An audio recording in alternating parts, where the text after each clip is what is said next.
Welcome everybody to the 23rd Health Teaching Workshop of the Keshe Foundation and Spaceship Institute. Today's topic is the mammary gland, the eyes of the chest area. And with that very mysterious topic, we will be speaking, Dr. E.Kostova of the Keshe Foundation Spaceship Institute will be describing to us the anatomy of the mammary gland and its aspect as the eyes of the chest area. Okay, without further ado, let's move into the workshop. Dr. Kostova, are you there? Hello, Elia.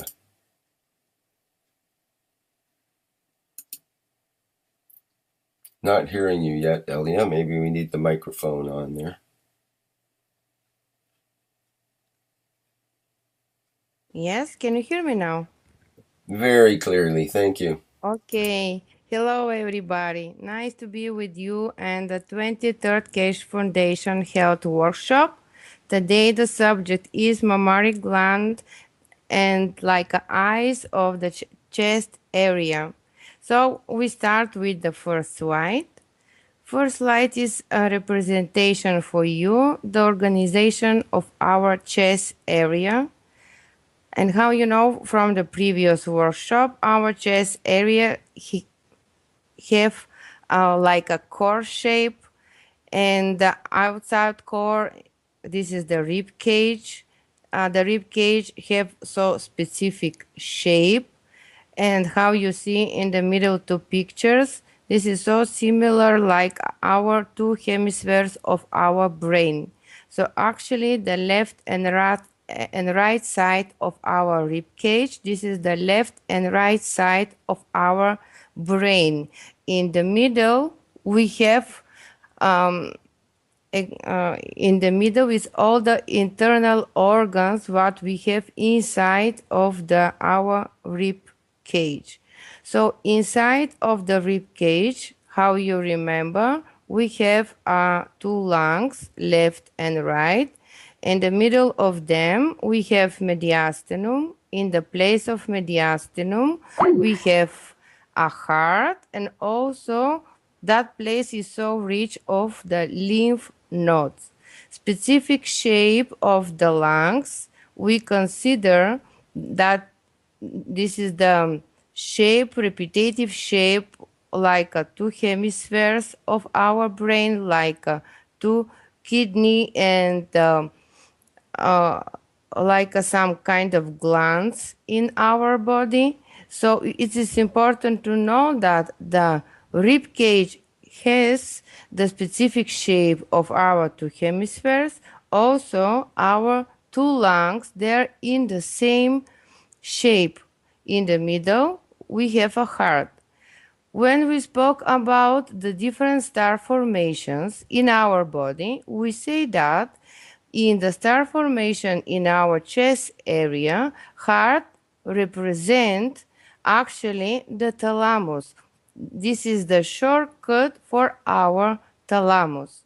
So above the rib cage starts to organize the shape of our thoracic area with different muscles. Some of them they're on the deep level, some of them they are more superficial.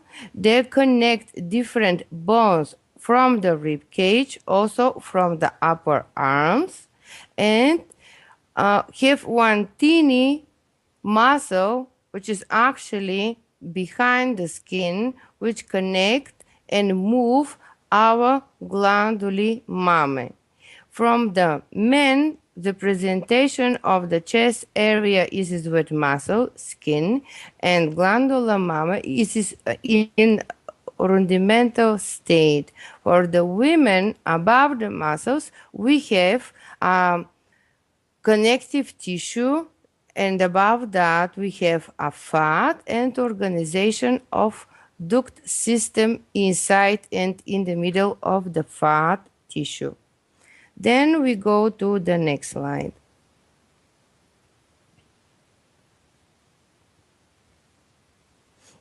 The next slide is a representation of the specific shape of glandular mammary. How you see we have a difference between the men and women because the function of that gland is specific for genital. For the women, the function of the gland is for breastfeeding of the baby.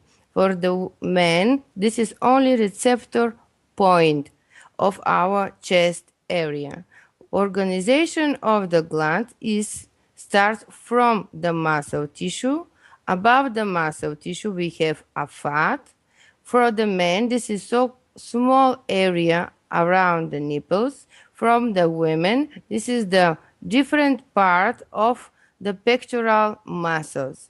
Inside of the fat area, we have the ductal tissue, represented with different kind of ducts.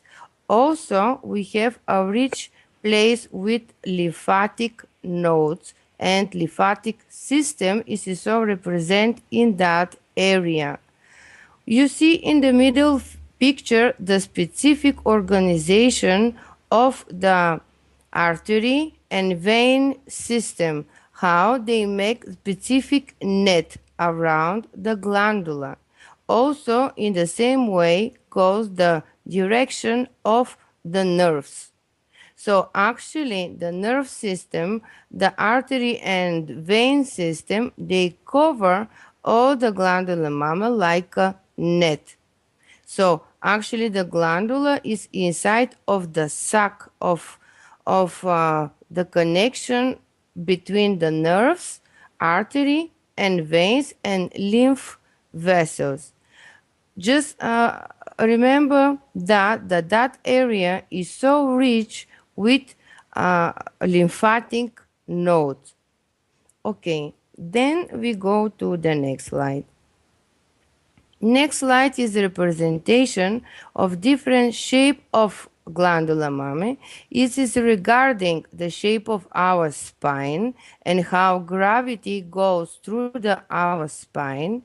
It is regarding also the strength of the muscle tissue in our thoracic area, especially the muscles pectoralis major and minor. They organize the movement of the glandular mammary and also the platysma. This is so tiny muscle above the skin. Organization from the women and men is more or less equal. Just from the men, it is not supposed to have a huge amount of the fat tissue inside of the thoracic area of the area of glandular mammary. Mostly they get the fat inside of that area regarding the obesity or some kind of endocrine disorders. So, organization of the glandular mammary in space is regarding not only the organization of tissue inside of glands, but of our spine and the symmetry of our skeleton. Okay, then we go to the next slide. The next slide is visible for you what is the inner structure of the glandular mammary. Actually, this is the combination of the duct system, and it is so similar to structure of our lungs. On the left side, you see this is the compilation of alveoles, and then that alveoles, they are organized in ducts, and the small ducts, they organized in the common duct, and they go to the nipple area. Actually, all the duct structure is so similar like a jellyfish. You are able to see on the right side of the slide. This is the ductal system, but actually it is so similar like a jellyfish. Also, the duct system, they have different levels. And how you see, every lobe have on the shape of the reactor. And actually, that is the small reactors, the small lobes, they're organized with the duct, and then all the ducts, they come up in the nipple. Actually, this is one combined system of the small reactors on the name of lobes, and they form our glandular mammary. Okay, then we go to the next slide. The next slide is representation of the ducts inside. How you see, we have a separation in sectors, and each sector have more less the personal organization. This is like a flower. This is like this is organization like a leaf of one flower. So we have the duct system, and the end is alveoles. This is the same organization how in our lung. So the sector of the each alveole connect with the ductus and the common ductus, and all these lobes is covered of the connective tissue, and above the connective tissue we have the fat tissues. So like that, we have as sectors inside of organization of our glands. Also, we have levels, more close to the nipples or more close to the muscle part of the glands. It is mean that here again we have a positioning of the reactors inside of the system. And again, I say the shape of the reactor, it is written for you like a lobula. Okay, on the left side of the slide, you see that the shape of the duct system is actually like a tree with branches and leaves. On the place of leaves, this is your alveolar system inside of the gland. On the right side, this is the organization inside of the alveoles. You see that we have the epithelium cells. They produce the milk during breastfeeding, and above the epithelium cells, you have some kind of myoepithelium cells. They are muscle cells, belongs to the smooth muscles. Actually, we know that the smooth muscles, they have innervation, and they belongs to the emotional part of our brain.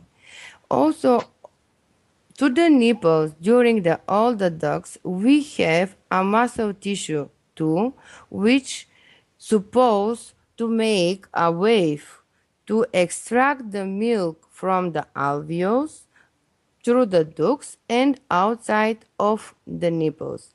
That muscles also contract and relax the nipples and areola place, where actually it is our receptor point of our gland full with nervous acceptors.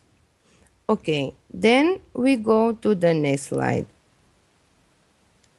The next slide is a representation for you again to see the similarity between the ductal system inside of our lungs, represented from bronchi, bronchioles, and alveoles, and inside of the glandular mammary, and also in our kidney. How you see, the organization of the duct system is so close to the hormonal state of our being. All hormones which they regulate the peripheral glands, they secrete have the secretion point our thalamus and hypothalamus, and from there the pituitary gland secrete the hormones. They're able to regulate the peripheral endocrine glands. So organization of the ductal system is so close to the hormonal status of our being. we have different kind of maturity of that system during our development in our life. How you see in the puberty, the ductile system starts to evolve and to take the shape of mature tree and to reach the point and to be ready, especially from the female beings, to uh, produce the milk. This is the next stage of evolution of that ductile system. On the right side, you see how in each alveoli it is covered from the muscle tissue. And because of the contraction of the muscle tissue, that alveoli, like a sac, are able to extract milk from the alveoli to outside of the gland. On the left side, I just start with alveoles inside of the gland. Then in the middle of the slide, this is the alveoles inside of our lungs. And on the right side of the slide, this is the glomerula of our kidney. How you see, again, we have a repetitive model of organization of the structure inside of our body. So here we have again the net between the artery and vein system, between the lymphatic vessels, the ever in between the artery and veins, and organization of the nervous system. And why we need to have that kind of shape? If you remember, we spoke that is so specific shape that organize the small reactors, the unit of one reactor in the position of the combination. It is like to say that similar shapes of reactors organize themselves in composition, and that composition is more powerful than the working of only of one unit. And if one unit failed, that the other units will take over the same function. Okay, then we go to the next slide. The next slide is the representation what we have inside of the ductile system. We have myoepithelium cells. What I told you, they're supposed to contract and relax to change the diameter of the ductile system. So what does mean? We have again the autochtonic positioning of that system. Inside we have epithelium or the cubital epithel, which have the specific function to secrete the milk, breast milk. Inside of the epithelium, we have a nucleus and a lot of lysosomes and different suborganelles, but they're so specific for that epithelium because only in that part of our body, in our glands, we are able to produce the gans material, what we call milk. On the right side, you see the cells organization inside of the ductile system. How you see it is again repetitive model of the reactor shape. It is like a cross section or longitudinal section. We have the specific positioning of the cells inside. Again, we have a layering. We have connective tissue, then we have the muscle tissue represent from myoepithelium cells, and then we have epithelium and the water state inside of the lumen of the duct. Okay, in the bottom of the slide, you see again the comparison between the organization of the cross section of the ductile system. On the left side, you see if you make a cross section through the gland, organization of the ducts is again the same like in cross-section of the Bowman capsula inside of our kidney and in the cross-section of the alveolus sac inside of our lungs.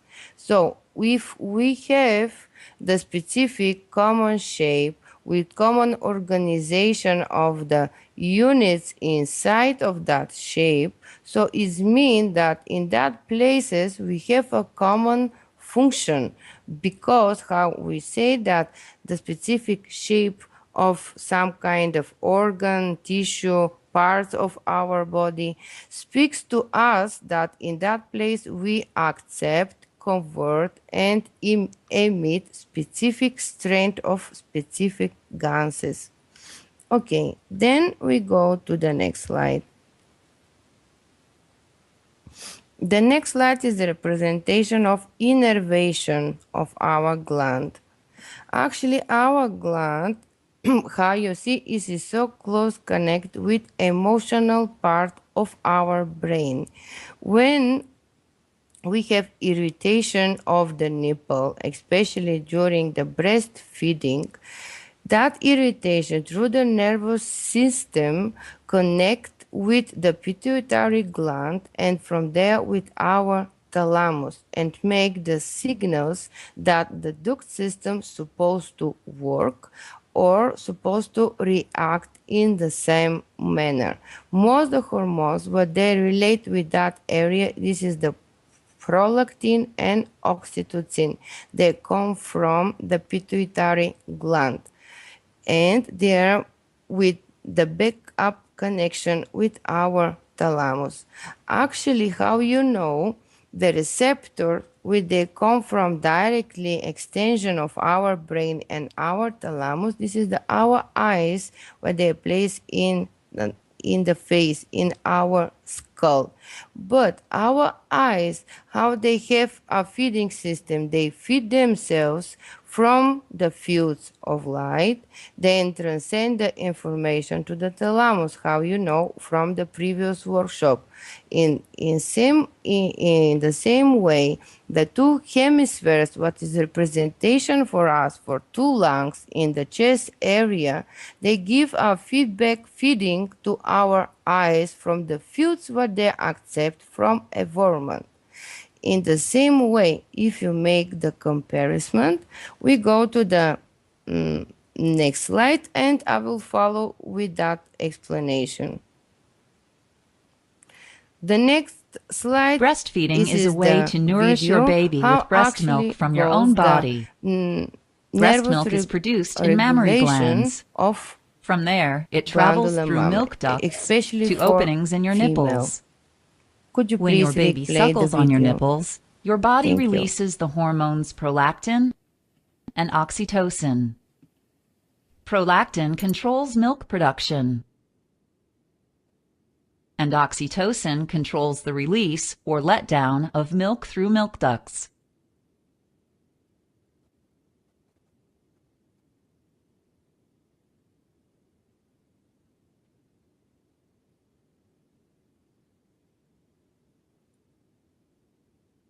Okay, I'll move on to the next slide there, Elia.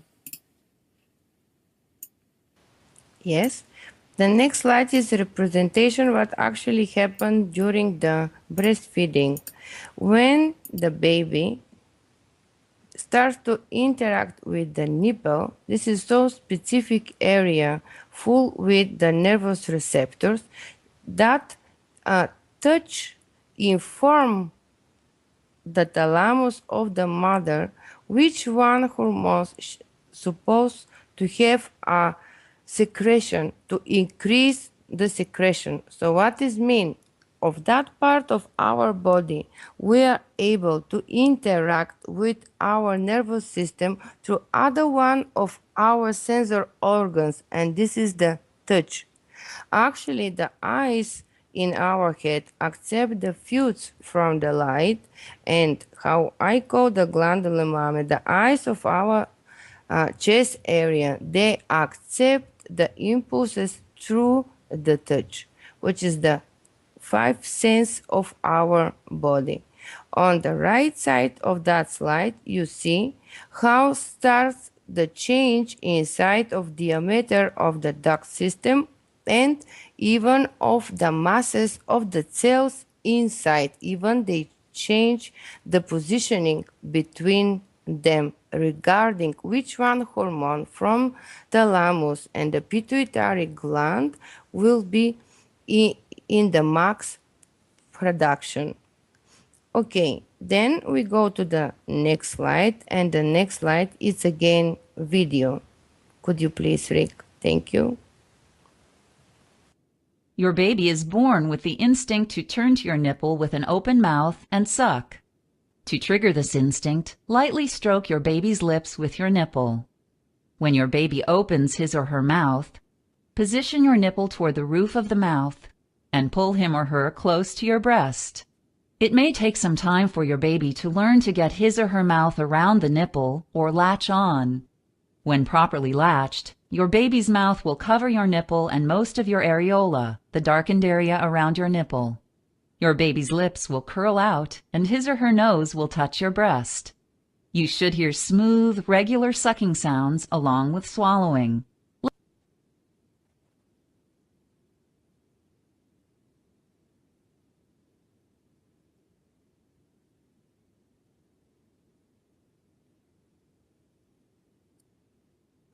Okay, and moving to the next slide. Yes, and it's important from that video to see that actually the nipple of the mother starts to trigger the uvula of the baby. And how you know the uvula, this is the small tongue, and this is actually the receptor organ of our thalamus. And this is the short connection between the mother and the thalamus of the baby.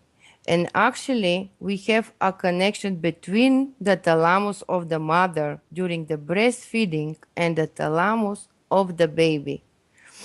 Okay, so the next slide is this representation for you how if we want to build the human body and the thoracic area, how the shape and how will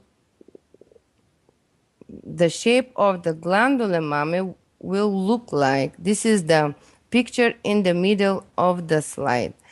Because of the golden ratio and the specific organization of the tissue of our body, how I told you before, we have the specific geometry of the shapes of our body, of each part. On other pictures around the main one, this is the MRI pictures of the thoracic area of the female. And how you see, you have the different positioning of the two glandulas. So we have again the positioning between two reactors. Also we have a different density of the two of them. So what does it mean? They contain different amount of the fat and different amount of the connective tissue.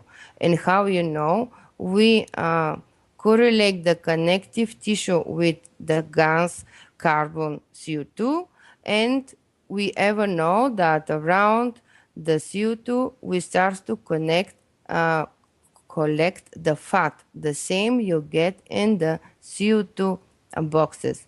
In the middle of the slide, I put the picture of the carbon nanotubes inside of the graphene structure. So how you see the MRI structure of the glandula mammae and the carbon nanotubes inside of the graphene, they are so similar.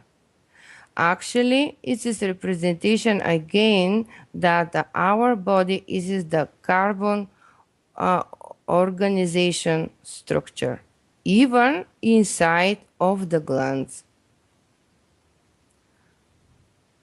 Okay, then we go to the next slide.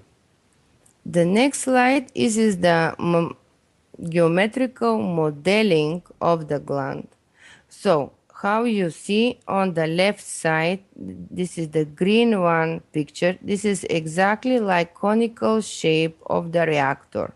It is so similar to the formation of the eye, and how you saw that the eye conformation, this is the same like a reactor of Armen. In the middle picture, you see again, this is the mathematician approach to organize the structure of the glandular mammary. What is the specific shape regarding the gravity of our planning through all the directions? And how you see, this is again on the shape of the eyes in the half eyes, in the big, it is like on the middle of the shape of the eyes bulb. Also, if you look the thoracic area, you start with the each gland, like we have a nipple, areoles, and the areole margin around, and the breast tissue. If you look the eyes, we have the iris, pupil, what is the nipple, and around we have the iris, what is the areole, the muscle tissue around the areole, and the conjunctiva. So this is exactly the same repetitive shape, even in the outside view of the two parts of our body, the glandular mammary and our eyes. If you see on the right side is representation of how our eyes, they are directly extension of our thalamus and lymphatic system. They are like a receptor to our emotional part of our brain. Our glandular mammary, they are directly extension on the place of our lungs. If you remember, we compare two lungs like two hemispheres in the star formation of the thoracic area and in the star formation in the cranial cavity.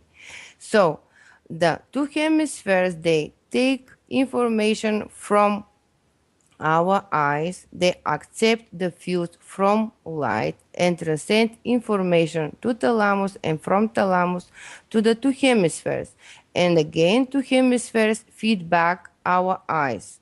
Because of that, we emit information from our connective tissue, what is the white part of our eyes. We emit information to the environment. In the same way, our glandular mammary actually feed themselves from our lungs, because we accept with our lungs the air and convert the CO2 to the oxygen inside of our lungs and to the water state. So how you know, we actually make a gas conversion inside of our lungs. They are the main converter in our body. And why we supposed to have the glandular mammary in that area? Because that glandula is regarding our reproduction, and to make sure that our children will survive, and where they will survive, where the conversion point take a larger place, and it is actually our lungs. Because of that, we have on that place our feeding system, our converter system. We accept the foods and we emit the GANS material from that part, what is the milk, to make sure that our children will survive. Okay, then we go to the next slide. The next slide is the slight different correlation. This is representation of the placenta and uterus. Actually, placenta and the circulatory system inside of the placenta, this is the same like circulatory system inside of the retina.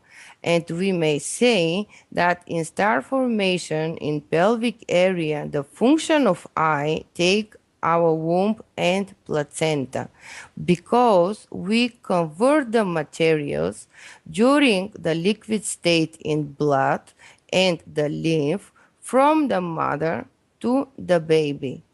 And we convert all the state of matter inside of the placenta. So, how you know the function of the eyes is to accept the information, to convert to and to transcend to the next part, but also to emit like a fields or emit like a GANS materials. Actually, in that place, we give to the baby GANS materials through the blood and lymph from mother to baby. Also, through placenta, we take all the materials from the baby and transcend to the mother. So actually that part of the female body is with the same function what we have in our eyes. Okay, and that is so important to know why we're supposed to have different kind of shapes but with similar function organs in the body and how they are related to each other, because most of that organs we have in the female body and why we don't have in the man body. That is the so interesting question. Then we go to the next slide. With the next slide, I want to give you different point of view and to explain you why most of the survival organs from the kids we have inside of the female body. Actually, how Mr. Keshe explained to us that emotional part, seeds of emotions, carry the main bank in our planet, and the female bank have the role to realize that emotional seed. How you see on the left side is this representation of our chakra system. On the right side of the slide, I want to explain you how the energy comes through the male and female body. Actually, the first chakra of the male body supposed to feed the first chakra of the female body. Then the second chakra of the female body supposed to feed the second chakra of the man body. Then the third one of the man feed the third one of the female. The fourth of the female feed the fourth of the man. So what does mean?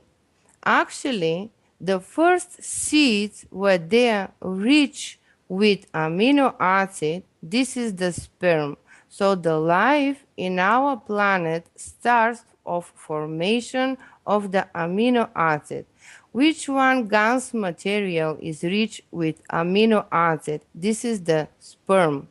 And regarding the energy anatomy of the female and the male bank in the first chakra, was supposed to take care about the existence of our planet. This belongs to the man. He starts with the first GANS material. This is the sperm, and the beginning of life start with the man. We take incorporation inside of the woman and start coupling between the ovule cells and spermatozoid. Then when the baby starts to born, starts the feeding system from the placenta. This is our first eye where we take and emit information and the baby starts to grow. And all the intestinals, small and large of the mother, actually they are again of the role of her eyes, because they make sure that the mother will take a lot and enough the materials from environment, will transform them to the GANS state and will retranslate to the new one being inside of her womb. And then when we have delivery of the baby, we go to the fourth chakra, the chakra of love, where is our thoracic area, star formation, where this is the place of glandular mammary, and this is the second production of the next one Gans material, but from the female side, because she's supposed to realize the emotional part, the seeds, what she took from the man, and she starts to produce the Gans material milk to feed the baby. Okay, then we go to the next slide. The next slide is a representation for you to more easy to understand what is the composition of the semen and of the milk. So how you see the composition of the semen is rich of amino acid. And so how you know, but I will repeat myself, that the life of our planet starts from amino acid, composition of the single gases of amino acids, which is the carbon structure. And how you see on the right side, this is the composition of the breast milk. And the breast milk is rich of carbohydrates. This is not from proteins. And why? Because when the baby born, supposed to organize and to develop more faster the brain, and brain are able to feed themselves only with carbohydrates, only glucose, cross the barrier between the vessels and the brain cell. It's no proteins, no fat, only carbohydrates. So because of that, the milk of the human female is rich of carbohydrates, not of amino acid, because the nature organize the human body to develop first the brain function, and then more slowly, then the organization of brain function starts to develop the shape of the body. In animal state, the milk is rich with proteins because the animal babies live in open environment. They're supposed to have a strong body just to deliver and to go and walk and run to survive. So for the human baby, supposed to feed the brain, this is our more energetic part. Because of that, the milk of the human female is rich of carbohydrates. Even in that composition view of the semen and milk is visible for you that we have completely matched in laboratory view of our human body, in energy system, and what Mr.Keshe teach us about the organization of life in our planet, and how emotional part like seeds come from men part, and the women part, female part, just have all the organs inside of the body to realize that seed. Okay, then we go to the next slide. Next slide, this is a representation for you the gans, what we call milk in frozen and in no frozen state. On the top, we have the sperm inside of the hydrogen vacuum bank, but in the middle of the slide, this is the frozen sperm. And how you see, if you just open, zoom the picture, this is exactly like a structure of the bone. This is the middle picture, white one with the black background. So even here, we again see the similarity of organization of carbon structure, even inside of our liquids produced in our body. On the left side, I just wanted to show you the frozen state and the gas materials from our bone marrow and from stem cells. More or less, they have the same color, the same organization of matter. So, how you see, most of our gases, they are carbon bases. Okay. Then we go to the next slide. The next slide is this representation of our lymphatic system. And as I told you, just to remember, where is the conglomerates of the lymph nodes in our body. How you see, we have a conglomerate of the lymph node in the specific places in our body. This is the around the neck and the base of head. This is around the glandulas mammary in the thoracic area in axilla place. This is around the liver, and this is around the pelvic area where this is the place of womb and all the sexual organs. So why we need that? We need that because our lymph nodes, they are collector of the lymph. And lymph, how you know, this is the CO2 gas rich with calcium. So because of that, that part, they are around the places where we're supposed to emit the CO2 gases rich with calcium. And because of that, it is so important when you have disease on that places to not remove the lymph nodes because they keep producing and transforming the materials to the gas state to protect that area. Okay, so that is from my side. Thank you for attention. If you have questions, please ask me. Thank you.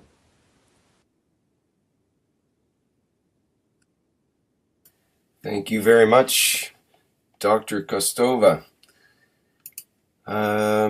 Just looking at the live stream, I don't see any obvious questions right now. And do we have any questions from people in the Skype call?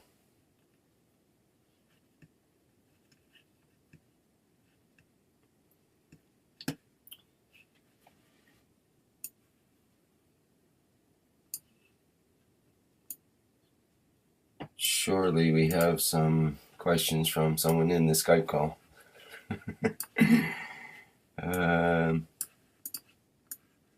Everyone is in silent mode. Yeah, they're rather shy today.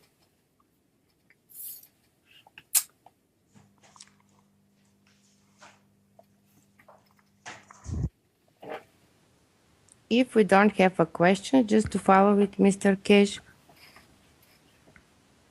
I guess you answered more questions than we even knew were possible in that description, I think. Thank you very much, Elia. Yeah, you're welcome.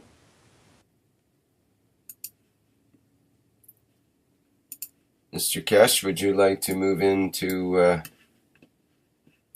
further the knowledge on the mammaries? In a way, yes. In a way, no. As we are progressing in our teaching, we see more and more in-depth connection between different parts of the human body. And I asked Dr. Elia for this session to be about the breast, because this brings in the total part of the human structure together. What this means is that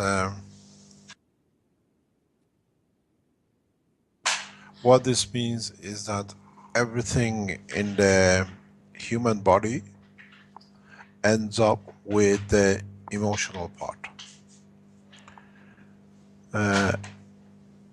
The position of breast,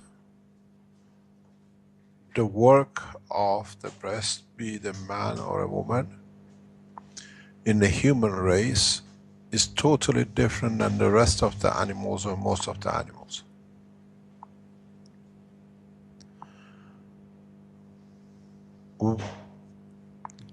Through the time, the body has chosen the position of the breast to be where is connected and is close to the emotional part and physical part.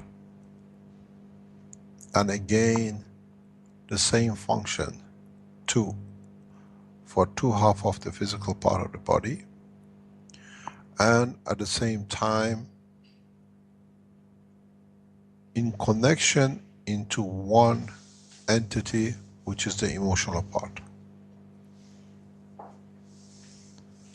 As Dr. Elias said, the soft tissue is the main part structure of the breast. And in reality, the same as nose was the detector for the environment in what we don't see,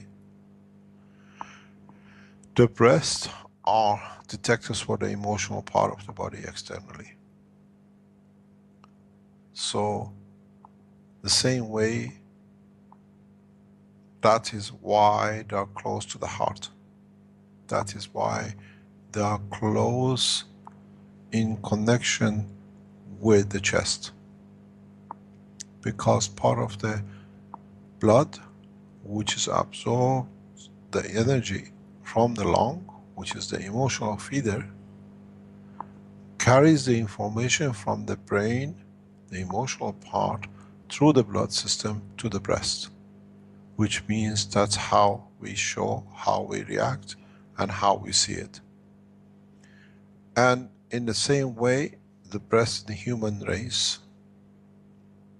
is the sign of satisfaction of the emotion. In a way, the breast in physical shape, as we saw Dr. Elias showing them, dictates how a person feels inside, in the emotional part. We see in the families which there is a conflict between the mother and the daughter. In the hierarchy, when the girl grows up into maturity, they tend to enlarge the breast. We see the same thing when there is an emotional conflict between the father and son. The upper part of the body, which is the chest, grows bigger. In a way, you fatten up in the breast size. Because we have understood over time, in majority of the cases, we use the breast as a kind of dictating how bigger we feel emotionally inside ourselves. And in the recent past, we have seen the large number of breast operations because people feel in a different way in respect to how they can regenerate, how they can behave in respect to the environment and attention. Because attention is part of the emotional part, has nothing to do with physicality.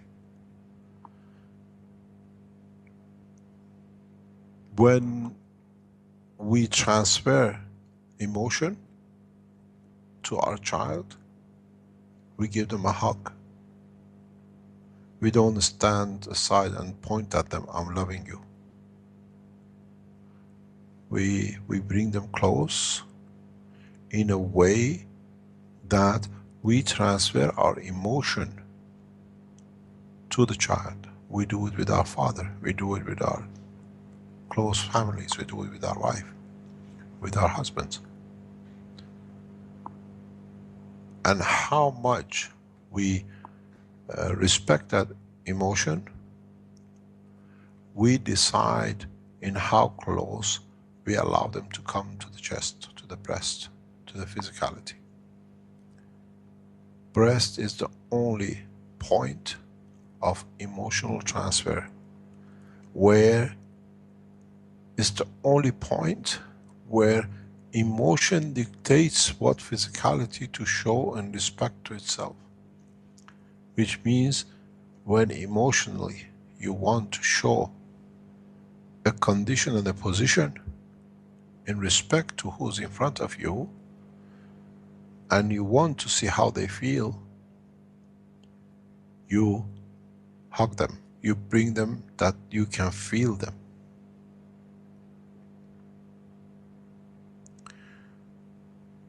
At the same time, the emotional shape of the physical contact in respect to emotion, it speaks its own language. You see people where they hug each other and there is a lot of love and affection. What do? We smell another sensor. We look. We kiss.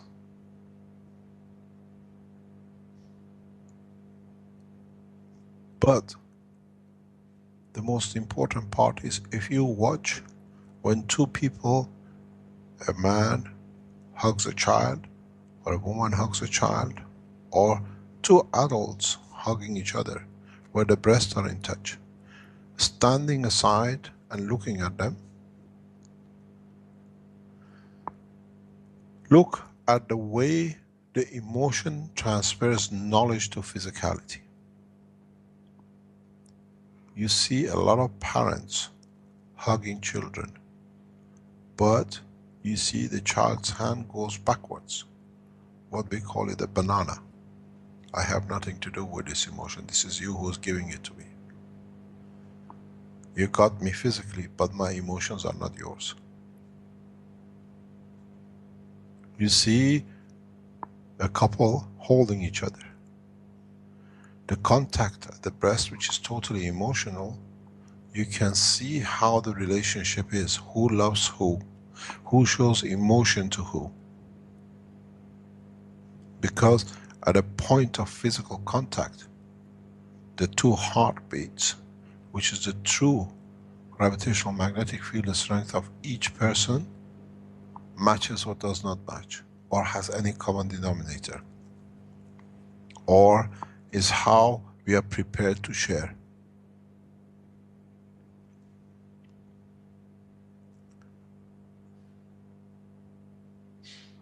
One of the reasons for transfer of information in the emotional part is dictation of the position with the physicality. We don't hug anybody on the street. We hug those who have a true emotion or feeling too, or we want to explain something. And that carried, doesn't matter how thick you wear a jacket, you wear a snow jacket, 2 blankets between, or 10 blankets between, or naked. Our emotion is like the reactors, has no boundary. It's the field outside, which has got nothing to do with inside. And if you look and position the 3 base reactor and the thalamus, you'll find the heart and the nipples and the thalamus sit about the same time, same position, most of the time.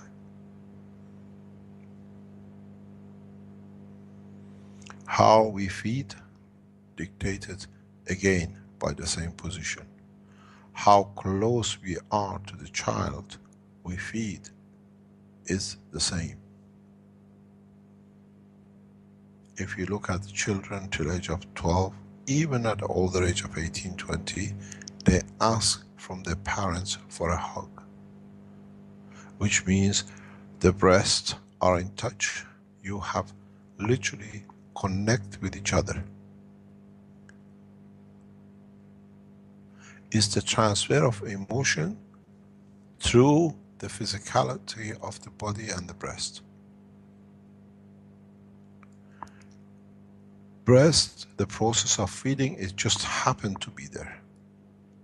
But it carries all the emotional characteristics a person needs. Because Emotion is another way of feeding. When you strengthen the emotion, the physicality gets strengthened. If you sit and look why grandparents are close to the grandchildren, why all the people enjoy a hug, a cuddle from a young child, from a baby. Because at that point is a total energy transfer. The child, the younger person, has a lot to give, has no problem. The grandparents are in need of emotional support. And they receive it through the hug, through the contact between the breasts.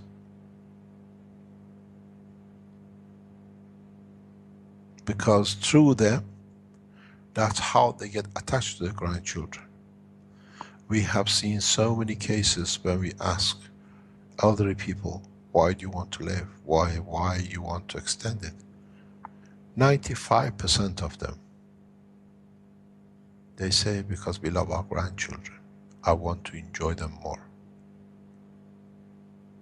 I did a statistic some years ago in respect to old people and the reason to live. And they all who have grandchildren and they have a physical contact with the grandchildren want to live because of them. It's not because of them they enjoy, is they are the source of energy to them. The energy transfer is undiluted and pure when it comes to the grandfather and all the people, and they're very young. So in a way, they are ashamed to say that we are receiving energy through the breast, because that's how they do. A child hugs a grandma and gives her a kiss. Young heart, huge amount of energy. A heart which has worked most of its life is at the end or in a weaker position, gets energy from the stronger. And it comes through the contact in the breast. As I said, and I always say, human beings are too physical. In the universe, sharing emotion is very common, but not the way the human race you hug, because you need a backup support, which is the heart, to allow the feels to expel out from what it comes from the brain, from the emotional part. We use the physicality to hide the emotional part of their being.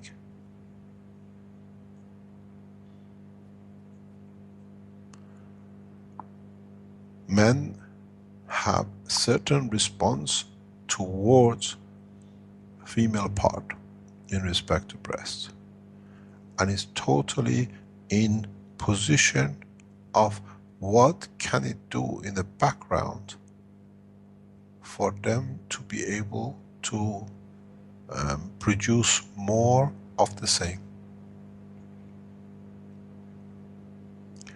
Very recently, a statistic was done by some psychologists in respect they gave. I was explaining this to Arman and Marco some time ago.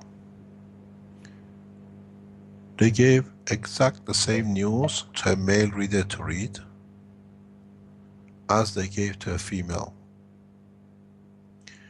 They asked all the men about what the male reader news was about, and they could more or less at least talk about it, and they knew what they heard and they had a comment to make about it. And more or less 95%, 99% of the men listened to the same news which the women read. They had no clue what she talked about. They did not even listen to the news, because she was positioned specifically that her breast could be seen on the top side.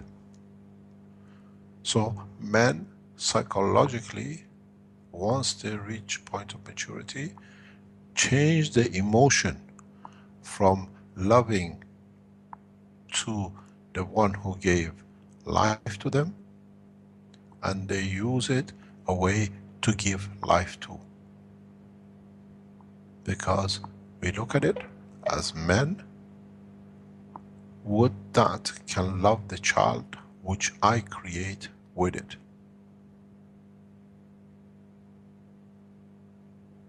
Is the time of puberty which the orientation of the use of emotion changes. Before we mature, and as a child till maybe 1 or 2 years, we see it as source of nourishment and a source of comfort. After that, we see it as a source of giving life, that it can give comfort. And then, female part uses it into attract in what she wants to get, which is what Dr. Elia explained, in being able to receive emotions from the man. Men are the emotional giver, and women are the user of the emotion, in how they can use to guarantee the survival of the race. We have compromised, we have given and we've taken, and somewhere in between, women claim to be the emotional part of their life, but in fact they are the users of it, and the men who are supposed to be without emotion are actually the giver of the emotion. And most of this emotion, in so many ways, is transferred, received, digested, transmitted through the work of the breast. The same pattern has been recorded by the what I call same sex.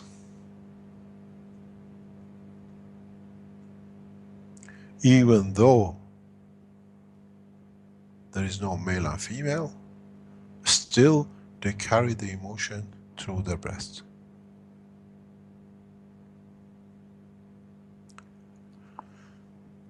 As I said, in the space technology, the way we look as an outlet for every action, and the breast is one of them. Because emotion dictates the position of the soul, and how, what is done wrong and what is done right. And in so many ways, in different religions or beliefs, they have gone extremely out of their way to hide this part of the emotion, because of the lack or weakness of their own emotion. In the space, we look in how you transmit your thoughts through emotion and not physicality.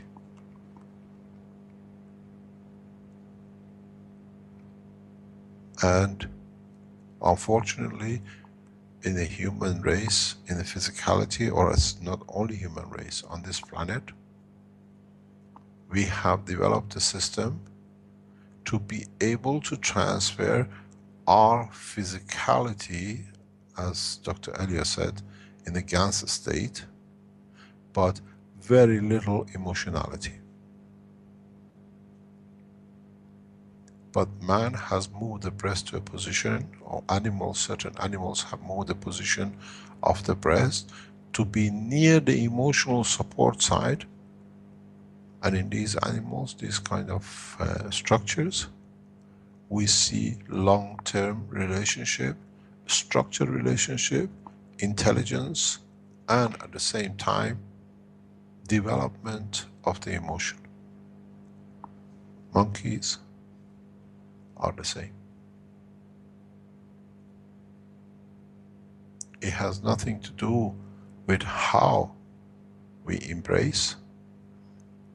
It's got to do how we use the emotion part of the body as a breast to be able to transfer the knowledge of love, care, the establishment of the stable soul relationship, and at the same time we re-emphasize on it through sexual behavior, as Dr. Elia explained. How, what do you call it, chakra? What do you call it, point of the interaction of the fields in respect to different part of the processing.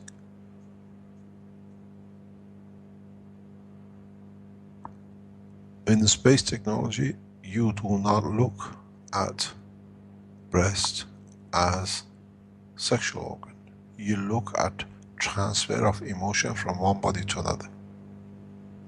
Where the daughter has a problem with the mother, you look breast cancer, left or right. When there is an emotional problem with the husband, you look at the breast. You can 99% ask the question, and our research shows which breast shows the problem with the husband. He plays outside, so I deny him. He plays with my emotions, so I deny him.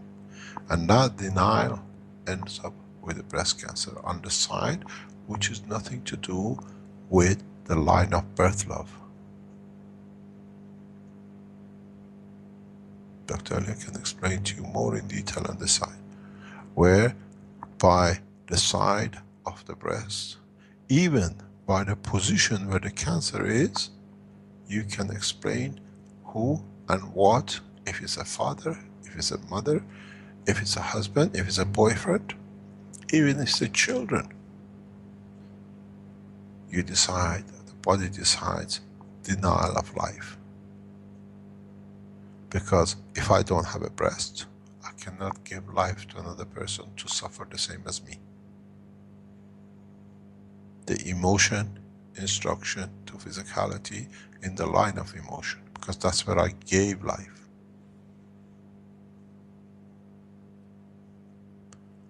Look, in majority of the cases, how the mother feeds the child.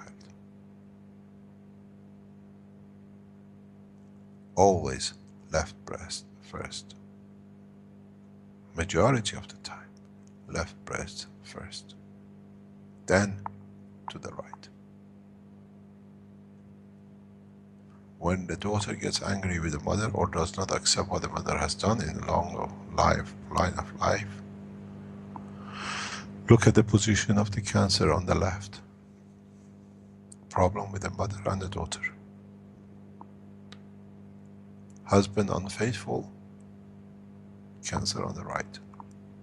Because this is where the left was given before. Now right is left for the husband or the lover.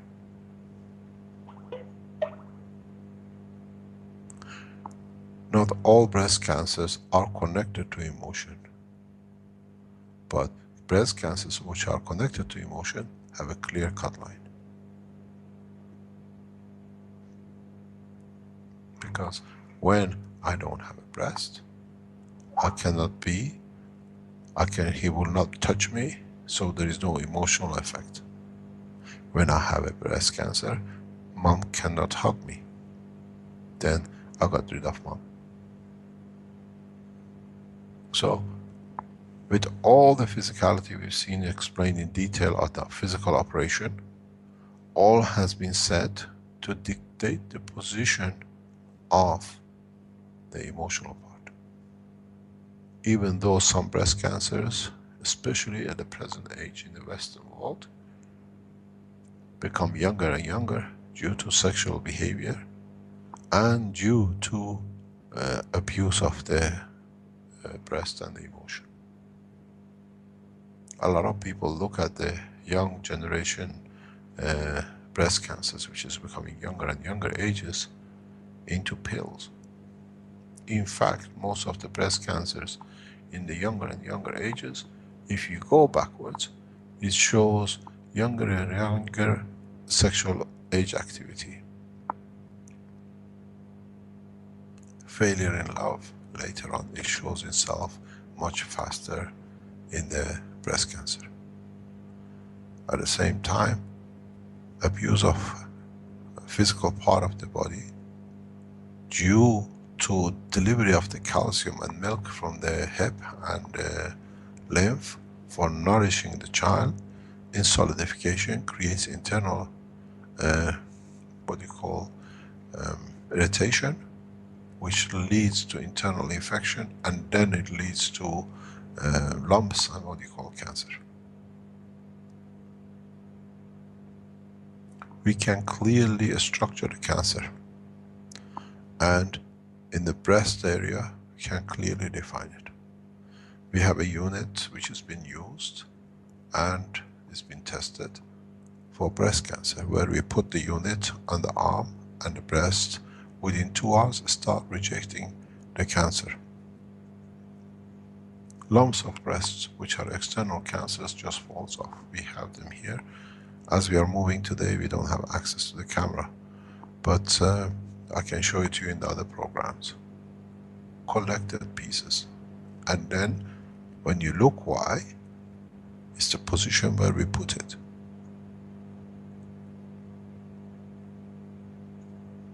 The left upper arm through the lymph and the mother side. If the breast cancer is on the right side, it's to do with the husband. You put it on the right side and you get pieces of cancer falling off. We are holding most of the part, and quarter of the breast is kept frozen by the hospital with the scientists which we work for the future to see how we can make a breast cancer non-malignant through the use of the plasma technology. I've shown this to non-knowledge seekers. Still been kept here, is with us, is moving with us as well in our movement, but a quarter has been kept by the hospitals. We have done several of these and we see the process. Breast is the source of receiving and transferring. It's like a radar dish of emotion, and to whom we would like to show the emotion, and how we feel emotionally. Position of the nipple is a very clear indication in respect to, even with the men who think it stays in the same position, they'll find out no, shows the state of our emotion.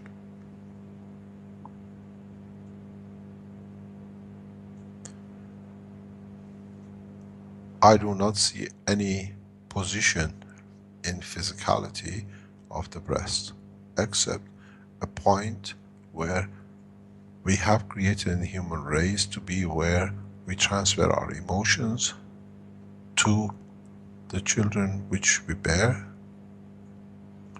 as a woman, and at the same time how we receive love from the one who is the source of our spin-off or our children.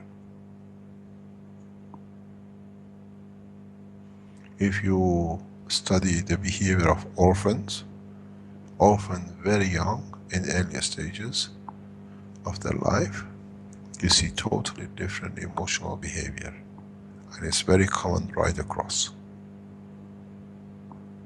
Even some research has shown with the adopted children, surrogated children, the same line of behavior stays, which means in subconscious the brain is aware through the hug of the mother that this is not my real mother, because the gravitational magnetic field of the emotion of the heart is not of the same blood, is not of the same common denominator. This is how in a later age adopted children find out, even though the mother loves them more than even maybe their own true mother. As I said, you can go to a football match with 100,000 people in the stadium, you don't fall with none of them. You walk down the road and it can happen in seconds because it matches. And all this information is carried through the physical contact. If you watch the behavior of adopted children in respect to their parents, even though the mother and father love the children more than their own life, you see the behavior of the children are different than the children who are born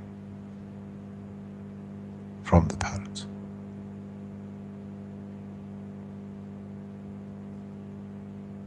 So, to conclude, you look at the breast as a physicality of the life. In a space technology, we look at the breast as a way of receiving and working and giving emotion, and in respect, touching the soul of the man. Then you stand by and watch how people hug and kiss and greet each other, and you can see how false, how true it is.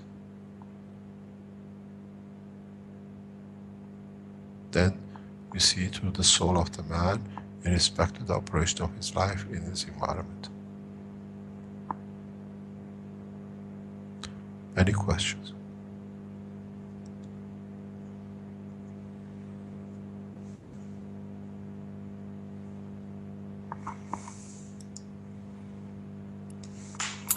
Thank you, Mr. Keshe. Okay, we do have a few questions. There was one that came up, but I think you've answered it in some ways, which is, does the mother transfer her thoughts or emotions through milk to the baby? Not through the milk, through the closeness, through the physical contact. We develop certain chemicals when you're angry, which the child receives it, but it's mainly done through the emotion.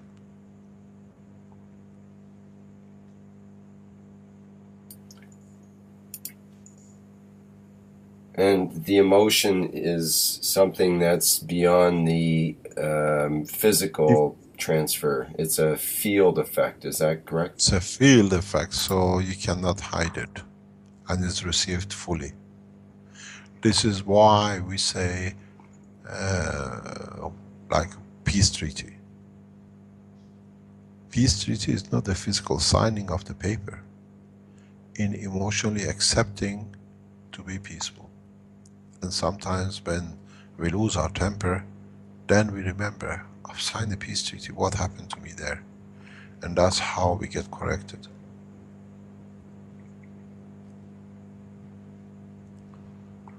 It is very hard to be a physical being and not get emotionally involved in every respect.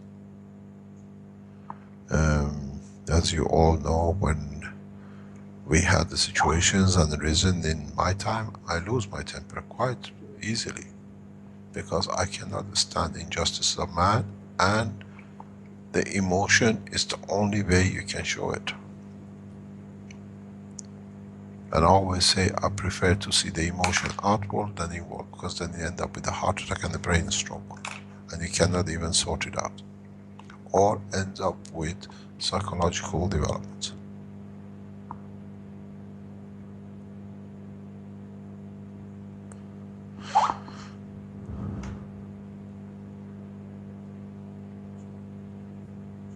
Any question? Another question came up about, so the eyes also transmit emotions like the breasts? And that's been somewhat answered before. Yeah. Yes, I think so. Any other question?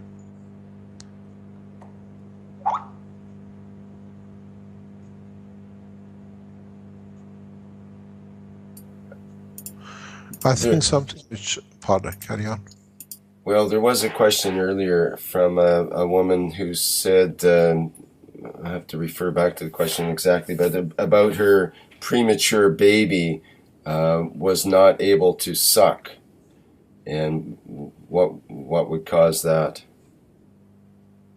That's physicality.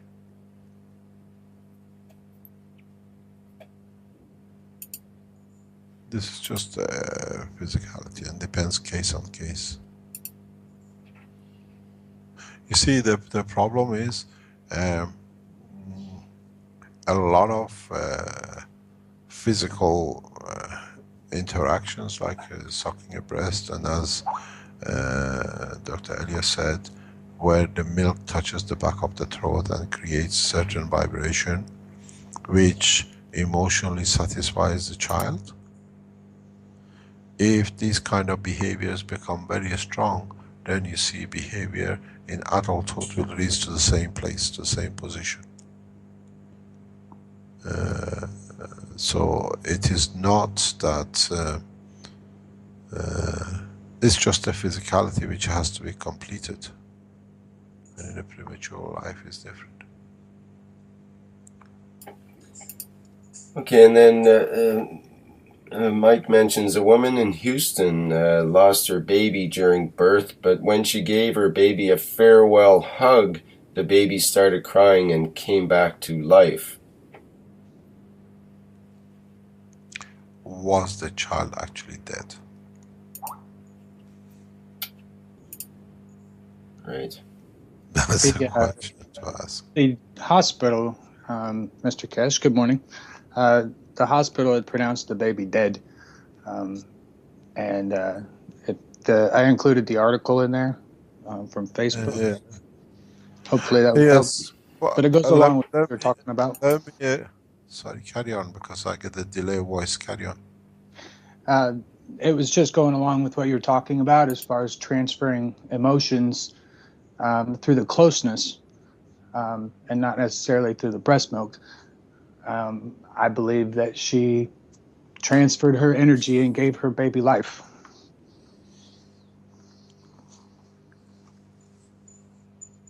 The problem with us as human being bodies is we are too physical. I think man very soon in space learns something very nice. Physical death in a physical body not necessarily means a total death.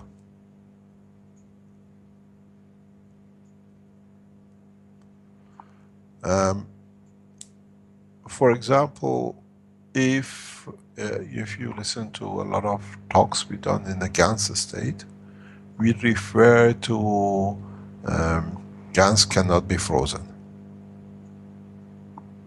When we speak about the GANS cannot be frozen, it means the eternal radiation from inside out cannot be stopped. Doesn't matter what temperature you create.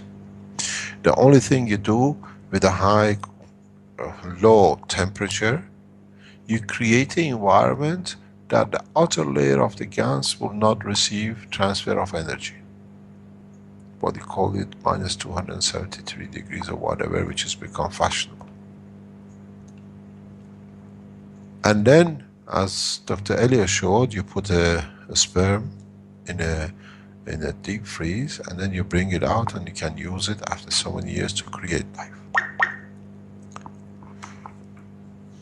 The reality is that the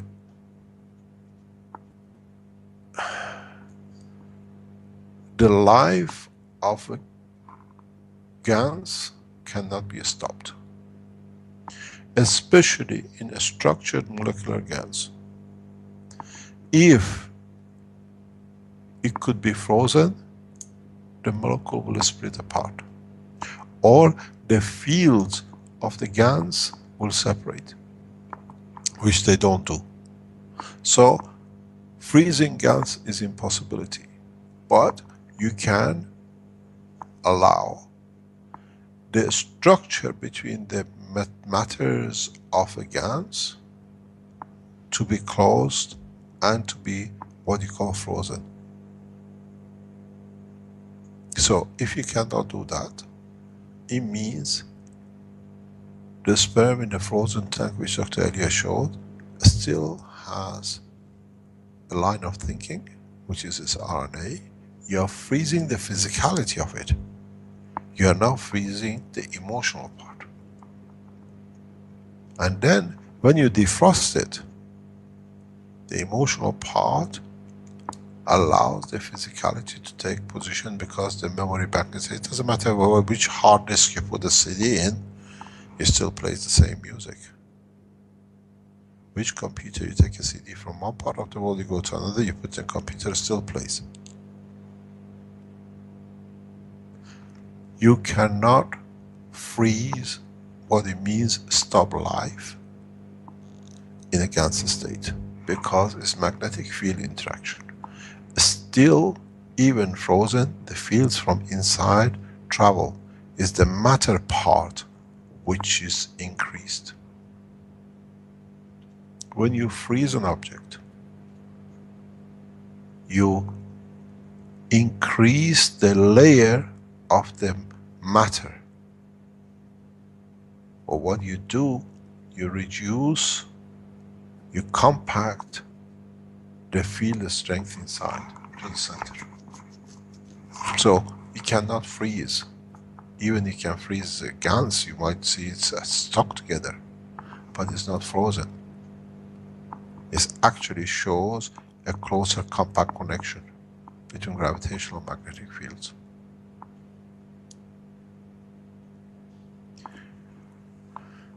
All you do, you increase the condition of the matter strength level. And then you find out, if for example, you had a Gans, because we've seen we keep on extracting water from it, and it still goes there and still water comes out, as you compact it, you increase the outer layer. But in a what I call Gans molecular state, which I've used this term a few times, which leads to not only existence of amino acid, but a composite amino acid like what you call the DNA, or RNA. It has its own information carrier RNA. So what you mentioned is the same as what they say that Christ gave life back to a dead. Physically dead. But when physically you're dead, emotionally inside you're still alive, you can still give life. And then when the emotionality moves, it just sends the information to the physicality, and physicality moves. We had this case with a coma case in Belgium about 7-8 years ago. Doctors announced there, physically alive, physically the heart was working, but the brain dead. And it took me less than 24 hours to bring the brain, the emotional part and the physical part together and working, and she's alive. She's still alive in Belgium. This is what I said. Let the Belgian government take us to court for abuse or using medical applications. We bring the dead bodies on the table.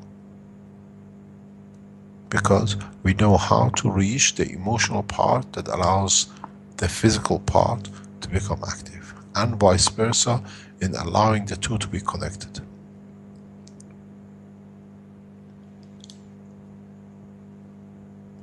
The hug of a mother. Physical systems, we do not have emotional systems. Very soon the Keshe Foundation groups who are working on the Magrav systems will measure your emotion, and God help you if you're lying. The wife says, you tell me you love me, and I have a meter in my hand. And I tell you if your emotions are real. As much as we're going to bring humanity together, we'll make tools of separation too. I can see the housewives with the meter in one hand and the frying pan in the other. Do you love me? Yes or no? Why don't we look at it the other way? What about the men? Yes. The reality is that we are entering a very, very special time in human race. That for the first time we measure our emotions. We can measure our emotions. We can identify our emotions. So we cannot lie. And that becomes the point of world peace. As I said, we unfeather you feather by feather. Now that we can produce the Gans systems, as we showed, it was shown last week by Evan in China, and other people are working on it. We are doing some work here in Italy on it. Then you can measure the emotion. Every woman will carry one emotion detector on their breast, and every man. So you cannot lie. So it becomes a very peaceful place. No president will ask for a vote because everybody will know, all the detectors will go beep, beep, beep, beep. So this is what I said, we'll take the kingship and leadership and the presidentialship out of the human race. Because nobody can stand there and say things which they know they're lying. So a silence meeting will be a very good meeting for promoting an elections. So it becomes the end of the kingship and the presidentship and the prime ministership. Changes are very sweet the way they are coming, and the breast is one of them.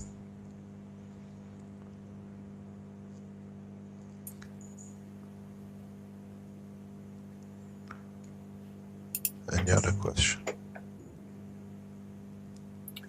I found it interesting, that last part you said there.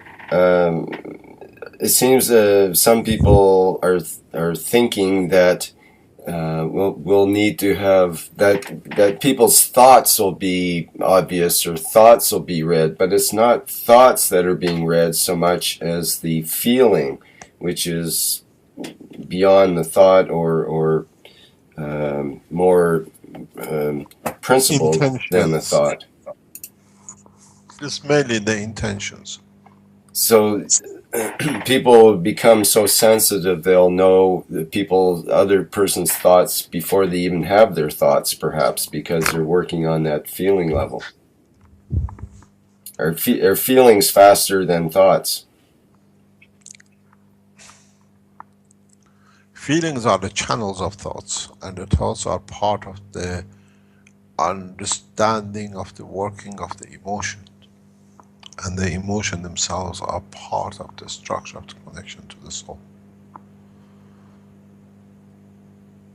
Souls don't have emotion because to them everything is correct. So you don't need to get angry, you don't need to get happy. You're there on a constant basis of serving and giving, and if anybody needs to do it, you're too busy with that and trying to have emotions to be trying to serve it.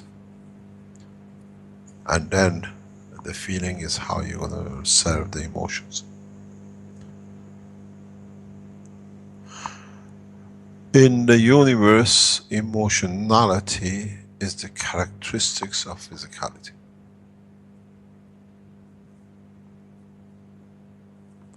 Because you have to take distance, or you have to get closer. Then you have to make a decision. And then that decision making is very much on the level of understanding of the true oneself. I had a husband and wife in front of me very recently. And I said to the woman, you have to sign, she wanted to sign a peace treaty. And I said to the husband, you have to witness it, because I'm the only person here and I can't witness it. And I said to her, now when you go home, you have to think peaceful way, that he'll be peaceful, and then because of it you'll be peaceful. We haven't understood how emotion brings peace between both sides, not from one side. Because when you're one piece, at the beginning it'll be very hard. Then the other one finds peace. Separation does not mean lack of loving or emotion. Separation means evaluation of the emotion. You evaluate your emotions through your thoughts and then through your soul. The ones who want to be physically in touch all the time, they have a problem with physicality. And that is, they don't trust their own emotion. They need confirmation.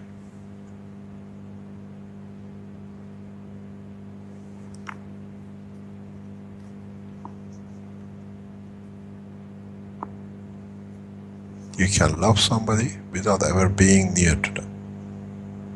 It's for them to understand the emotion of love. What is love? Receiving unconditionally. So you pray for them, as we say. It's for them to appreciate what is being given and not to destroy it. Because at the end, you're the loser, not the one who's given it, because they already have given it. To them, it was something which was given freely. Then you find out why there is peace in the universe, because everyone gives it freely, unconditionally. And so, there is so much of it available that everybody elevates and shares.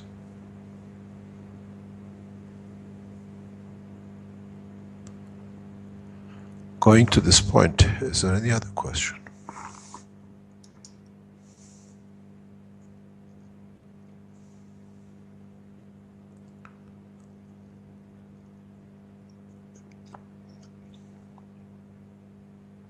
Have I been lost in the space again?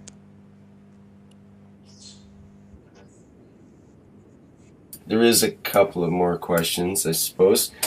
In the chat we have, I remember speaking about eyes and ears, mainly ears. You talked about their emotional purpose in receiving and giving. So what is the main differences between the eyes, the ears, and breasts? Oh, a lot. A lot. Huge.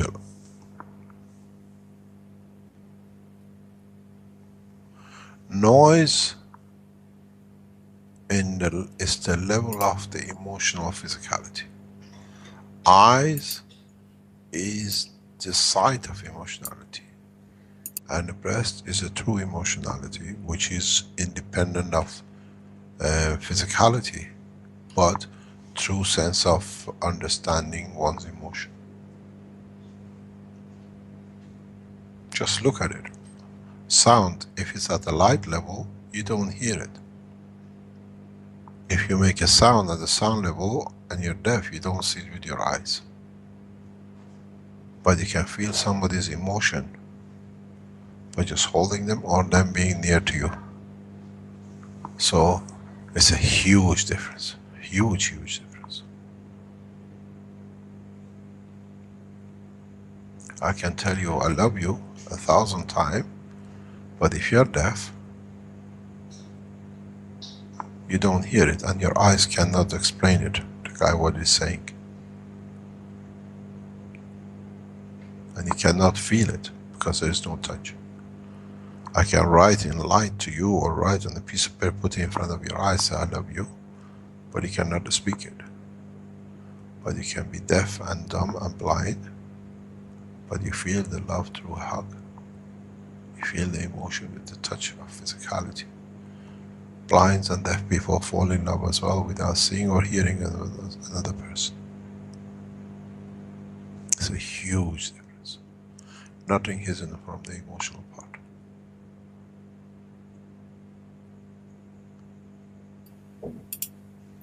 Okay, there's a question that follows. Can we learn to detect the emotions not with detectors, but with our brains? Oh, of course you can. Is it? I've seen people stand in front of you and say, I don't love you. It's not physicality, it's just, I love you because of whatever. And you know deep in heart they're so much in love with each other that it's all lies. It means I'm afraid to announce, I'm afraid to confirm it. See that a lot.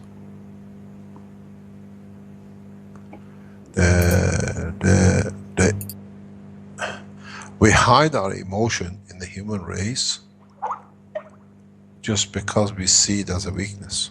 We don't see it as a strength. When in the universe it's totally opposite. Races show their emotion respect because they find a strength in it. That's why we have an animal behavior and we kill. Our animal behavior, our anger, comes of the fear of not receiving what we give.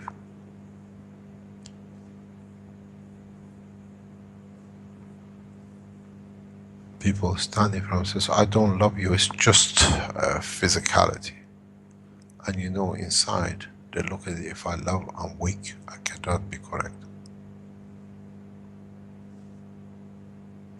Strange enough is, Love knows no age and no barrier. Emotion knows no age and no barrier. And a lot of people don't understand this.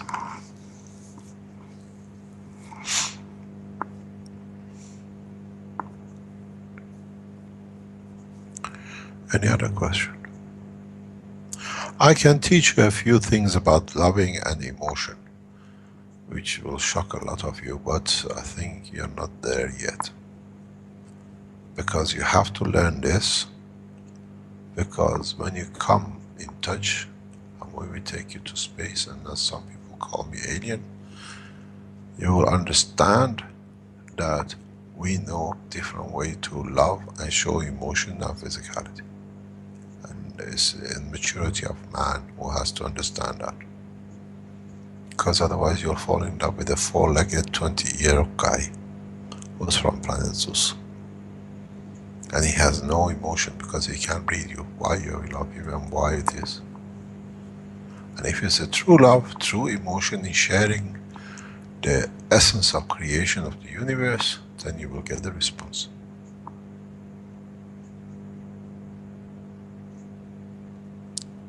And all to do with emotionality, and we feel it's our radars through our breasts. Huge detecting system, which we never knew. Biggest radar God ever created, and we still have no knowledge of it. And we call it the breast.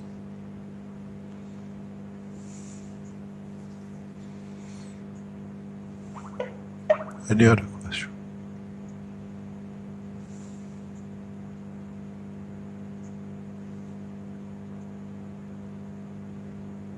Are we still there? Yep, there is continuing questions here. Here's one that's I'm not quite sure if it's related, but we'll send it to you anyway. The the Tibetan Book of the Dead, which has different procedures for different levels of passing. If you know this book, could you please comment about the procedures? Have no clue about it. Don't forget that I'm illiterate, I don't read books. Okay, fair enough. I don't find time to read books.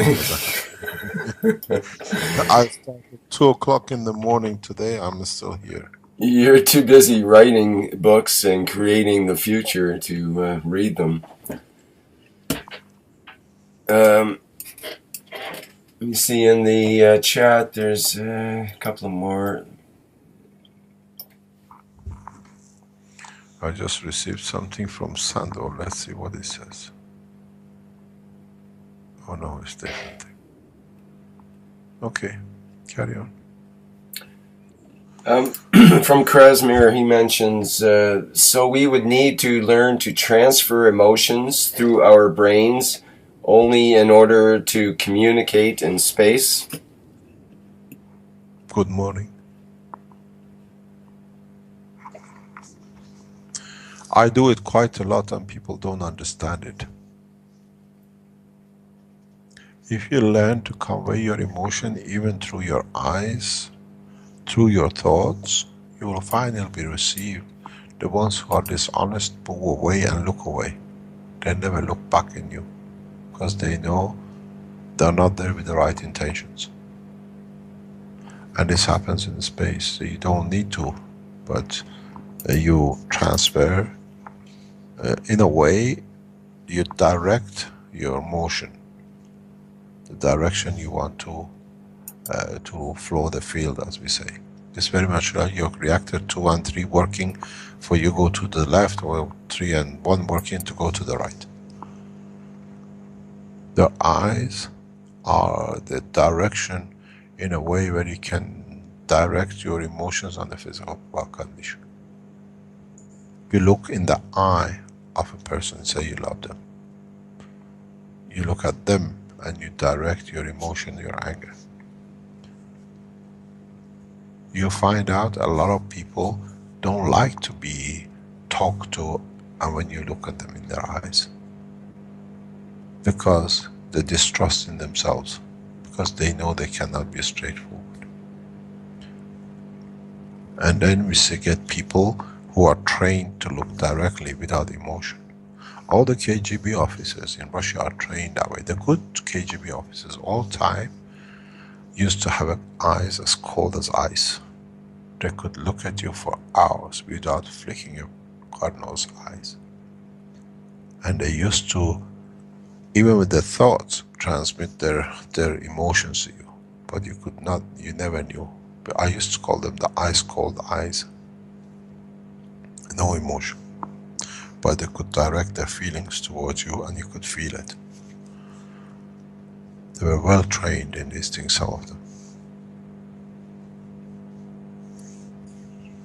Is that the type of training, but for a different purpose that we might need to be doing while we're on Earth before going to space? Be honest with yourselves, then you find that it's the easiest way out. You don't need to carry a detector to see, oh, if they're reading my mind or not.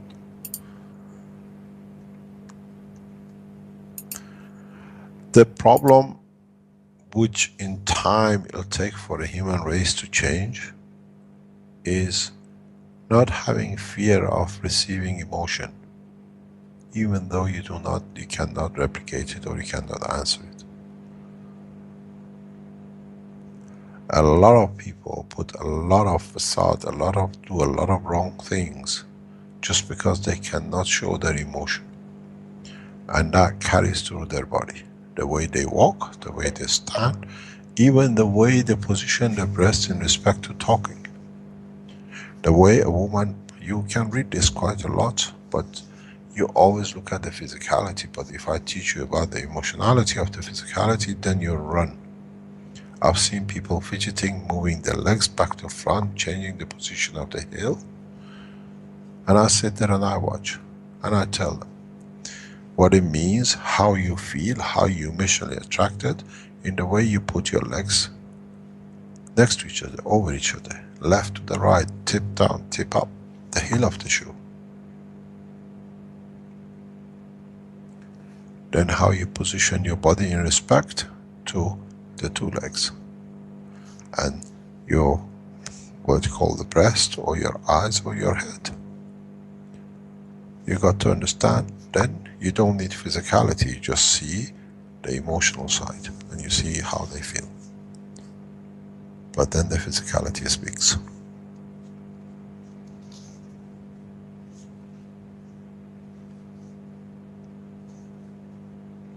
I think when the students come to the university, they'll be shocked in what they can be taught and what they learn, that they cannot lie to themselves and to the others. People lie quite a lot, and I listen, and I watch them, but I see their soul and I know what is the lie.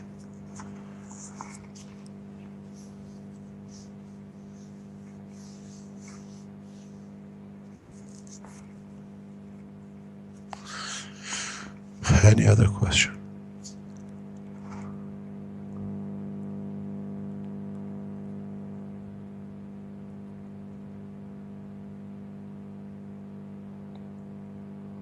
Have we finished?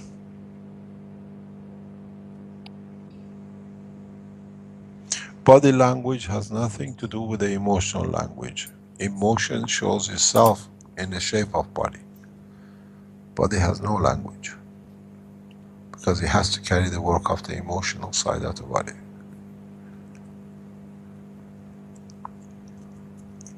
It's a very good slave, but sometimes it makes a mistake.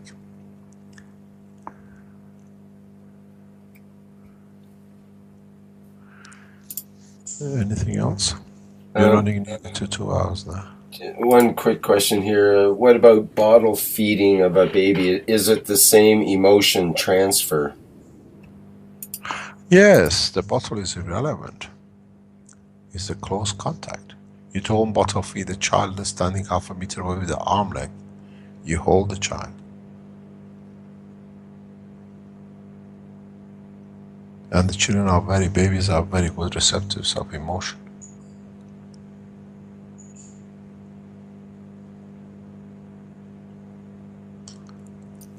As we say, it's an old say, says whoever, they say whoever has a mustache is not your uncle, huh? So just because you breastfeed, your bottle feed, doesn't mean that you're the mother. The mother breastfeeds, but it carries a lot of emotional love to the child. And nanny breastfeeds just because it's a job, it has to be done. When the mother cooks, the child licks the bottom of the pot. When a maid cooks, it has to be eaten because it's food, even if it's delicious. If you've been in that position, you understand fully exactly, then you understand the work of emotion. Because the mother gave birth, through her rest, through her contact with you, she's already given you the food of life. You know, comes with a lot of emotion. But a maid at the end of it is what is there for her. I've been brought up in that environment from my childhood, and I know it fully.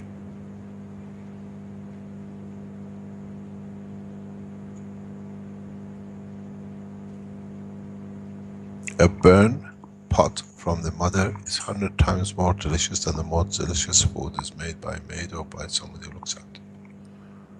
Because that burning comes with a lot of love. You do it because you know there's a lot of love and affection in it. And we usually tend to hug our mothers or kiss them when we have a food or we enjoy being with them. Because we give them as much as we receive and we confirm the relationship. We strengthen it.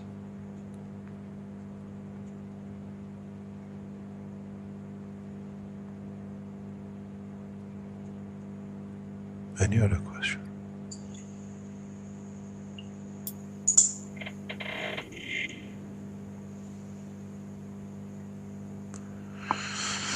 Maybe if we finish the couple of announcements we make, because it's better to put it that way. First of all, tonight children's program will be the first half an hour. Will be live with shared with Mike Harris. If there is any problem, we stop it and we carry on with the Mike Harris shows. So tonight's children program will be live, the first maybe half an hour, 20 minutes of it with Mike Harris, that because the world has to listen how we teach the children of the future. It's no use shouting for peace when we haven't taught them the peace movement. The other thing which has come up in respect to the Keshe Foundation Spaceship Institute, we are receiving a lot of questions. We have discussed this before, now we announce it. The opening day at 10:30 on Thursday, the 23rd of April, is open to public. You can come, you can attend. You're quite welcome. The auditorium, which is about 130-seater, it'll be allocated, or if any surplus numbers left, the first one comes will be in. And the rest of the people can stay for opening session and celebration in other rooms within the building of the university. And it'll be live transmission directly in each room. So anyone who has been planning or thought they would like to come to the opening, you're quite welcome. The doors are open. The condition still stands that we will not allow, under no circumstances, no Belgian citizen through the doors. Because we receive telephone calls, people, they thought it's open, they can. Due to security reasons, we have to stick to what we've been asked not to do. So if you're Italian, French, or anywhere else, you want to be part of the new movement of the teaching, you're quite welcome. The doors are open. We can take up to about 1,000 people, but at the same time, maybe we need to be together as a whole to bring the new change in. We know, as one of our speakers tonight in Mike Harris, you know who is one of the speakers, will be a senior member. And we have a number of what we call high profile people present in the opening.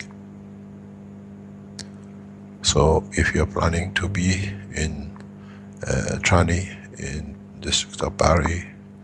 Being Italian or others, you're quite welcome. The doors are open and we celebrate the beginning of the human race together. And I do apologize to the Belgians. You've done a lot for the foundation, but at the same time, our lives are at risk. We've been poisoned again about a few days ago for what was left behind deliberately by the same person. And we nearly lost Caroline again. So we have to be highly careful. People of the close to the Keshe Foundation were aware of what we went through, but we have to be careful in how we allow ourselves to be exposed to this animal behavior of a few in the nation. I have a lot of love and respect for the Belgian nation. You've supported us. A lot of knowledge has come through you, but at this moment of time, we have to consider our lives very carefully and respect how 2 or 3 people in your nation are planning to literally take people's life. And they've done it so much they think it's their right. Maybe in the future, we give a special presentation opening for the Belgians once the troubles are over. So, if you're planning to be, or you are around Italy around 23rd, it's your university, it's your life, it's your decision to be there. We welcome you with open heart and open doors.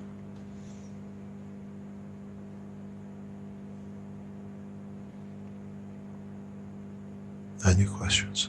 Or we close it because I've got to be online till about 9 o'clock at night.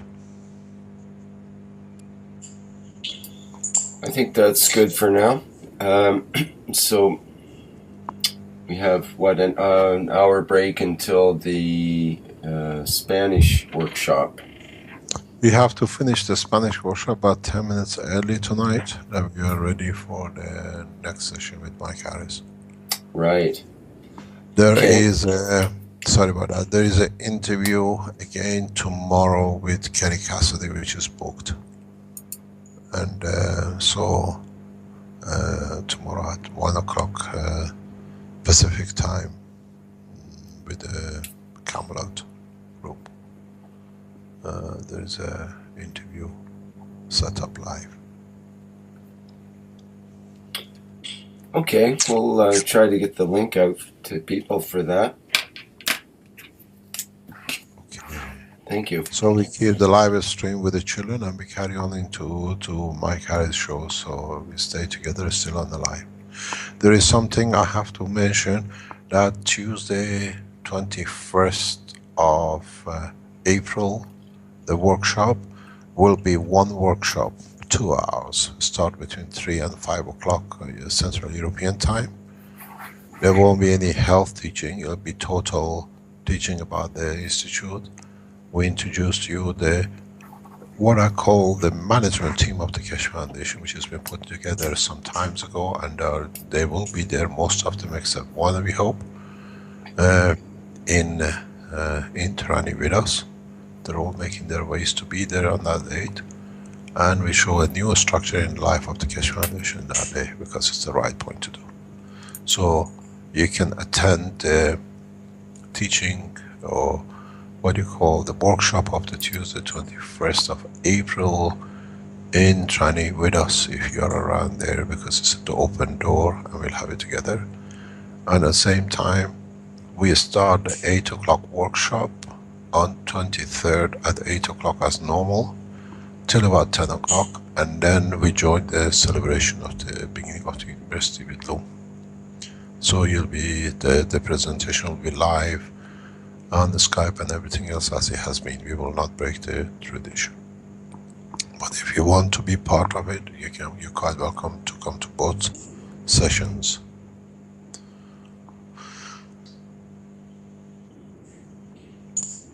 Thank you very much. Thank you, Mr.Keshe. Thank you indeed. See you in about half an hour, 45 minutes. Okay. Okay, thank you. Bye-bye. Okay, that wraps up the 23rd Health Teaching Workshop on the mammary glands, the eyes of the chest. Thank you, everybody, for attending.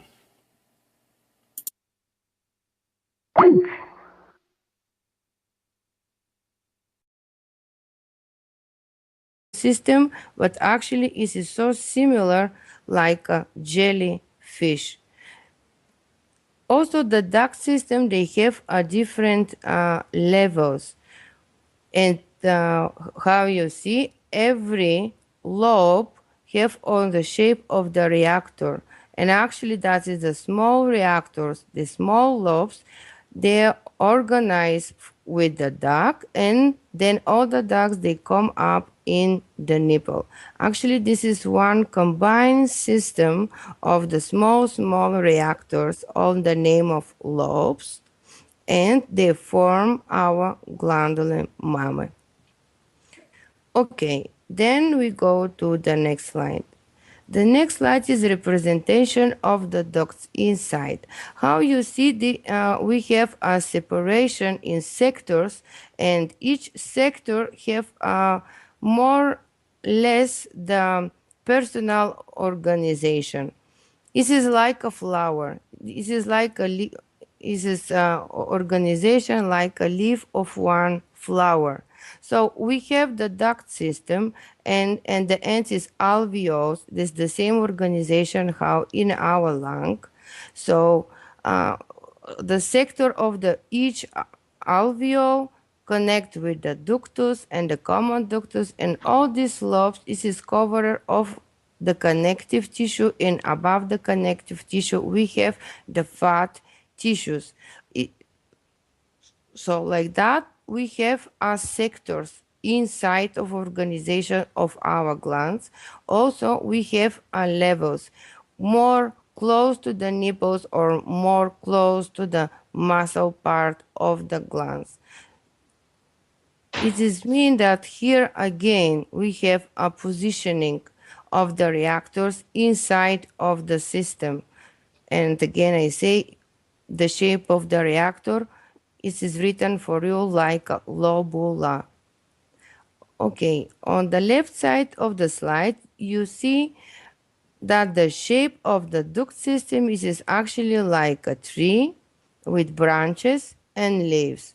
On the place of leaves, this is your alveolar system. In the middle is all the internal organs what we have inside of our rib cage. So inside of the rib cage, how you remember, we have two lungs, left and right. In the middle of them, we have mediastinum. In the place of mediastinum, we have a heart, and also that place is so rich of the lymph nodes. Specific shape of the lungs, we consider that this is the shape, repetitive shape, like two hemispheres of our brain, like two kidney and like some kind of glands in our body. So it is important to know that the rib cage has the specific shape of our two hemispheres.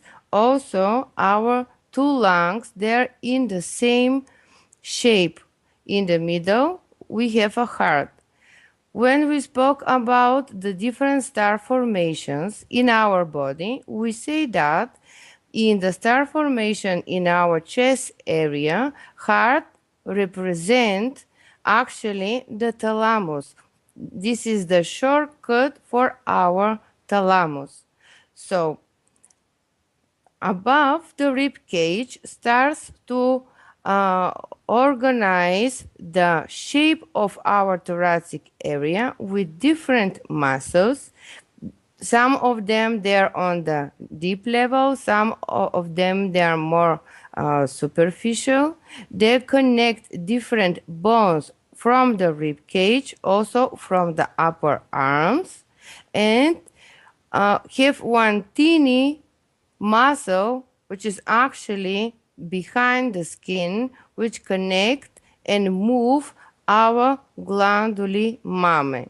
From the men, the presentation of the chest area is with muscle, skin, and glandular mammary is in rudimental state. For the women, above the muscles, we have connect.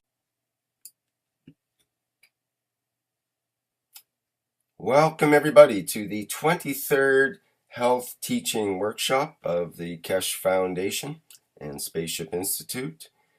Today's topic is the mammary gland, the eyes of the chest area.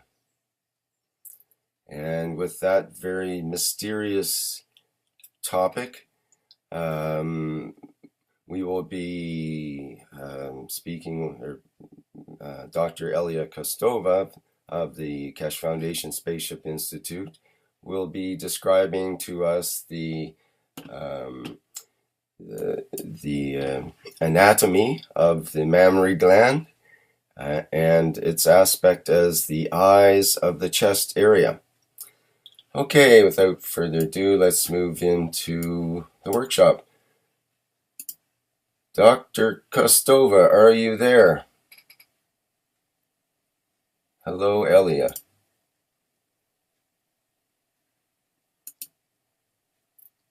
Not hearing you yet, Elia. Maybe we need the microphone on there. Yes, can you hear me now? Very clearly, thank you. Okay. Hello, everybody. Nice to be with you and the 23rd Keshe Foundation Health Workshop. Today, the subject is mammary gland and like eyes of the chest area. So we start with the first slide. First slide is a representation for you, the organization of our chest area. And how you know from the previous workshop, our chest area have like a core shape, and the outside core, this is the rib cage. The rib cage have so specific shape, and how you see in the middle two pictures, this is so similar like our two hemispheres of our brain. So actually the left and right side of our rib cage, this is the left and right side of our brain. In the middle we have connective tissue, and above that we have a fat and organization of duct system inside and in the middle of the fat tissue. Then we go to the next slide.